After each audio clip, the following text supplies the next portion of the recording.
Amiable viewers, welcome to this week's edition of Science and Spirituality, the first in a two-part series. The origins, lifestyle and knowledge of early civilizations can be understood through the amazing artifacts that have been unearthed in various parts of the world, which suggests that ancient humans knew much more than just the use of simple stone tools. Many legends speak of a time when gods, goddesses, giants, and visitors from the heavens walked the earth. Jason Martell from Los Angeles, USA has spent the last 15 years researching this topic through written records, artifacts, and other materials showing evidence of humankind's activities in the distant past.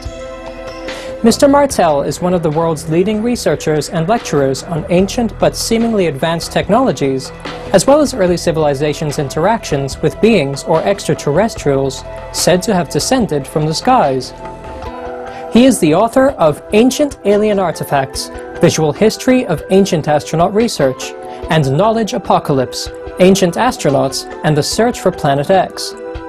In addition, Mr. Martell has appeared on TV channels such as Discovery, Sci-Fi, and the History Channel.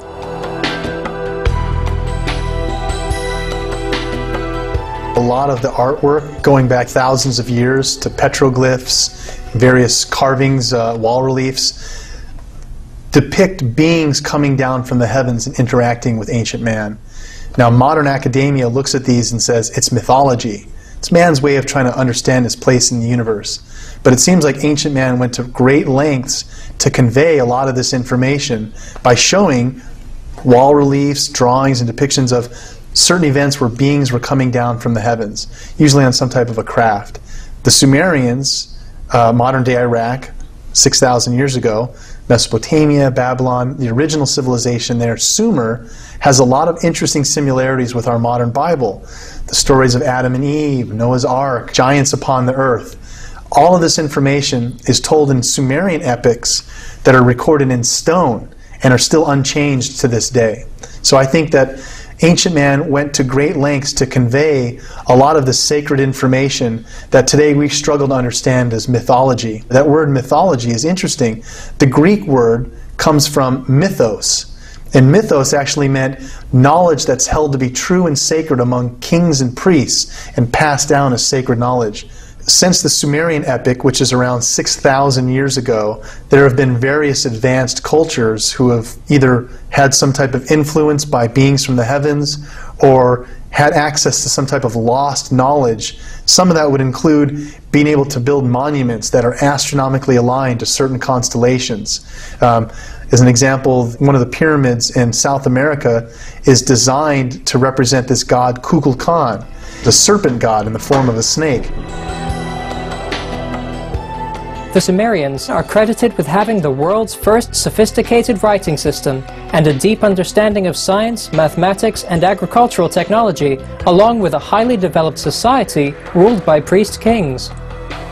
The cuneiform writings and pictorial evidence left behind by the Sumerians suggest that they did not develop their civilization on their own. In fact, they credit their advanced knowledge to ancient beings, the Anunaki, who came from a planet located somewhere on the outskirts of our solar system. The very name Anunnaki translates as those who from the heavens came. Anunnaki is a term given by the Sumerians for the beings that visited them.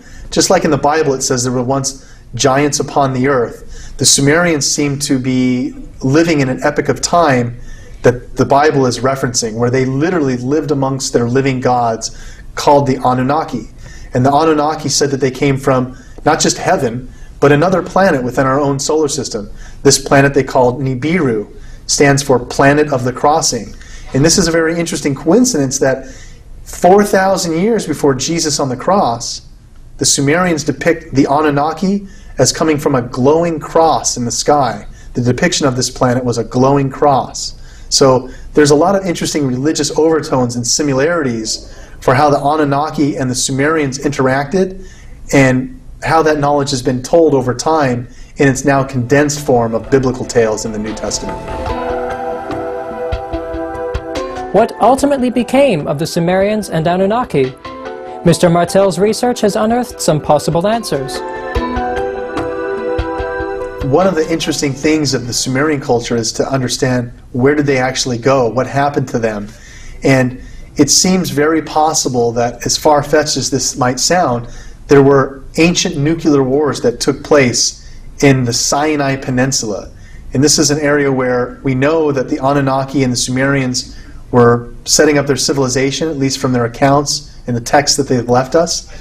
But modern science looks at the Sinai Peninsula and says, wow, we see evidence for vitrification, glass, sand literally exposed to such a high heat that it's become vitrified, it's glass-like. When we show scientists this evidence, they say, oh, that looks like volcanic evidence in that area. When we tell them there's no volcanoes in the Sinai Peninsula, they kind of shrug and say, well, then I don't know.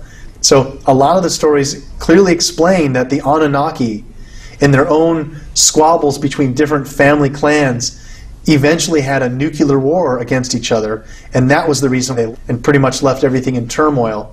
And it's an interesting piece that came out of that, which is there was a time when the giants and man interacted. That's what all the Sumerian information speaks of about the Anunnaki. However, when they had this nuclear fallout, the Anunnaki leave, and all the high priests who get all this sacred information directly from the gods build statues of the various gods and start to worship and idolize these statues, which is a tradition that we still carry on today. As modern-day space technology and science evolved, astronomers began to speculate on the existence of a large heavenly body tugging at Neptune and Uranus, causing them to follow irregular paths as they travel along their orbits. This body has been given the name Niburu, or Planet X. The ancient Sumerians have a very detailed epic of creation story, similar to what we have in the Bible, where it says God created the heavens and earth in 7 days. Well, that story is just a derivative from an ancient Sumerian version in stone, unchanged. As an example, one of these stories is called the Epic of Gilgamesh, and it explains in great detail how the Anunnaki originally came here to Earth. And they give some groundwork on saying that billions of years ago, when our planets were still soft, they weren't a solid mass, that this other planet, a rogue planet, got pulled in by the gravitational effect of some of our outer planets. This planet, Planet X, had a very primitive interaction with our solar system, and it changed it in very significant ways. Uranus tilted on its side. Neptune and Pluto are possibly dislodged moons from Saturn. Even modern science can confirm to some degree the creation stories given to the Sumerians by the Anunnaki of how our civilizations came to be. This Planet X got pulled into our solar system and continues to now have a very long 3,600-year orbit. We only go around the sun once every 365 days. Niburu goes around our sun once every 3,600 years. So it's on a much longer scale of time, but it is actually a part of our own solar system. Some say that Niburu will pass near Earth in 2012. So will Planet X or Niburu have any physical, gravitational, or other effects on Earth when it passes by? Is there any connection between Planet X and the many predictions of the world undergoing a large-scale transformation in the year 2012? A lot of people speculate that there's some climactic event coming, Armageddon, the Revelations, Wormwood. There's certain biblical overtones that have said at some point there will be a judgment day. God will return. That's not an easy thing to answer, and a lot of people seeing the science of Niburu, the ancient planet, and Planet X, the modern understanding, start to look at those connections and add new variables to say, that must be 2012 and that the planet's coming back to kill us. I don't subscribe to any of those theories. The Mayan calendar is misinterpreted as saying that in 2012 it's the end of time. It's actually the end of a cycle of time. Everything repeats, just like in nature. Seasons come and go every year. The ancients were aware of a much larger cycle of time, this 24,000-year cycle. So a lot of people just misinterpret the Mayans' calendar and ending on a certain date. It's not ending, it's starting a new cycle. People wonder, when's the next time Niburu is going to pass by? Space is three-dimensional, and it's very possible that each time Niburu passes the inner part of our solar system, Earth might be on one side of the sun, And Nibiru could be completely on the other side as it's looping around. So it's possible that every time Nibiru completes its orbit through our inner solar system, it might not always cause havoc on Earth. The reason why I say that is it's just a simple mathematical calculation. We know Nibiru's orbit is roughly 3,600 years to go around the Sun once. We know that Nibiru originally entered our solar system roughly 4.7 billion years ago, because the Sumerians explained when the planets were just becoming a solid mass, Nibiru got attracted and became a part of our solar system.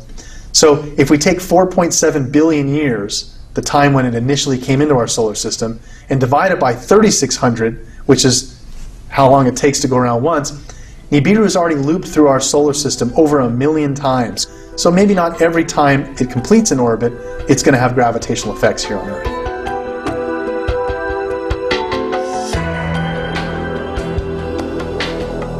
Mr. Martell's book, Ancient Alien Artifacts, contains images of complex artifacts and technologies seemingly lost and forgotten by Earth's historians. Fascinatingly, he has constructed working models of two ancient technological devices, one known as the Baghdad battery and the other the Egyptian light bulb. These brilliant advanced artifacts show how early humans harnessed technology for practical purposes.